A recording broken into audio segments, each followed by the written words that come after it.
Hello, high. তো দেখতে পাচ্ছেন আমার কাছে একটা ফোন আছে ওয়াটার ড্যামেজ। তো এই ফোনটা এক টেকনিশিয়ান ভাই আমার কাছে নিয়ে আসছে মান্দারি থেকে। তো ওনার কথা হচ্ছে যে এই ফোনটা আরও একবার সার্ভিসিং করাইছে থেকে লক্ষ্মীপুর থেকে। তো এটা পানিতে পড়ছে ওই সময়ে, তো লক্ষ্মীপুর নাকি ওয়াশ করাইছে এবং লাইটিং এসিটা চেঞ্জ করাইছে। তো নিয়ে আসার পরে কাস্টমারে কয়েকদিন ইউজ করার পরে কি হয়েছে, হঠাৎ করে বন্ধ হয়ে গেছে। তো হঠাৎ করে বন্ধ হয়ে গেছে, পরে এক টেকনিশিয়ান ভাই মান্দারি থেকে আমার কাছে নিয়ে আসছে।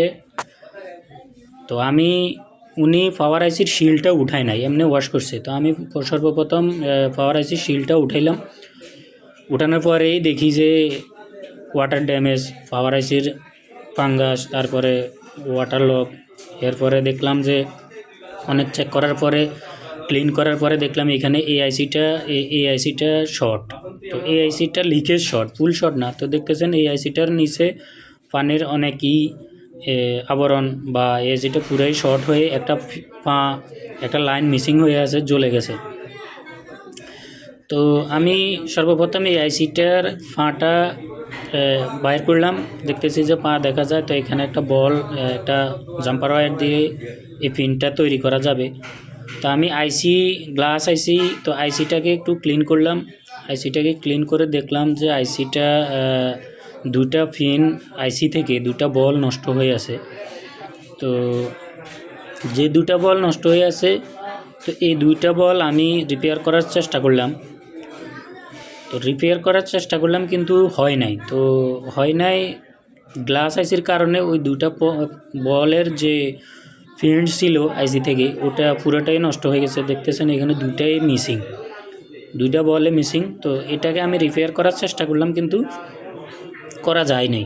শেষ পর্যন্ত আমি যে পরিশ্রমটা দিয়েছি সেটা বৃথা। তো এটাকে আমি স্কিপ করে দিলাম। তো এই আইসিটা রিপেয়ার করা যায় না, এই আইসিটাকে আমি বাদ দিয়ে দিলাম। তো আমি দেখলাম এই সেটটার বিটম্যাপ ছিল। তো আমি দেখলাম যে এটা ইয়ের জন্য কাজ করে, এটা আমাদের পাওয়ারের জন্য জিম্মেদার না। তো আমি এই আইসিটাকে স্কিপ করে আমি পাওয়ার আইসিটাকে ক্লিন করে পাওয়ার আইসি উঠায়ে চেক করলাম যে পাওয়ার আইসির ভিতরে না কোনো রকম পানির ফাঙ্গাস নাই, বা পাওয়ার আইসিতে এফেক্ট করে নাই।